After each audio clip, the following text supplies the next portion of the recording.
À tous. Je reviens encore une fois pour parler de la situation épidémiologique dans le pays.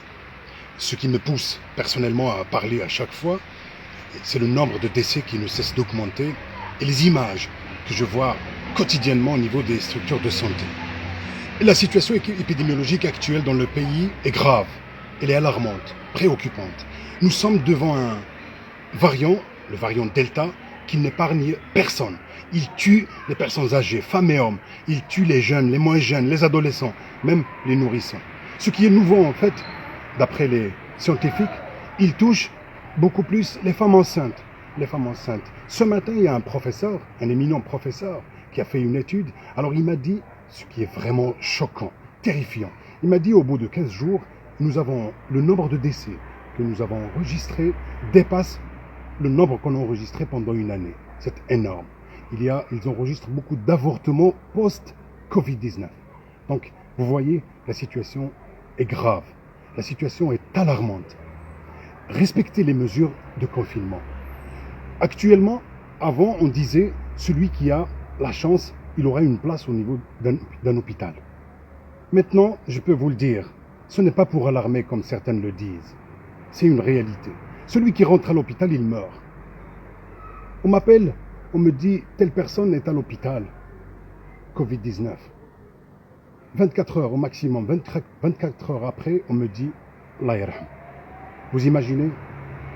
Ce variant, si on continue avec ce relâchement, ce variant va nous emporter tous.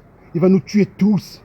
Faites attention. Respectez les mesures barrières et les mesures de confinement édictées par les hautes autorités du pays. Subhanallah. Ce matin, j'ai été dans un magasin pour acheter. Le commerçant ne portait pas la bavette. Je lui dis, monsieur, où est votre masque? Je suis sorti. J'ai abandonné. C'est pas possible. On continue dans l'inconscience, l'ignorance. C'est pas possible. Alors je vais vous le dire. Actuellement, celui qui rentre à l'hôpital, il meurt.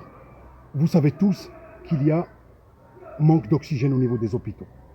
On produit, on l'avait déjà dit, on produit des quantités importantes, mais devant le monde, devant le nombre de malades atteints de la Covid-19, quelle que soit la quantité produite, ne suffira jamais. Les hôpitaux actuellement sont saturés. Pas de place. On compte nos morts. Faites attention encore une fois, s'il vous plaît, si vous voulez que la vie revienne, en fait, reprend son cours normal. Un autre professeur ce matin, que j'ai rencontré ce matin, m'a dit la troisième vague, en fait une vague de la Covid-19, c'est un professeur qui fait vraiment des études. Ce n'est pas un professeur qui passe son temps sur les plateaux. C'est un professeur qui ne dort pas. C'est un professeur qui compare entre les vagues, première vague, deuxième vague, troisième vague. Un professeur qui regarde ce qui se passe à l'étranger. Il a fait une étude.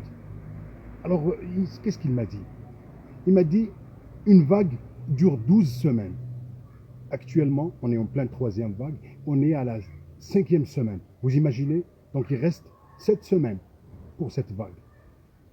Et il nous a dit, en urgence, on doit appliquer les mesures barrières, respecter le confinement et on doit surtout se préparer pour la 4e vague. Merci beaucoup.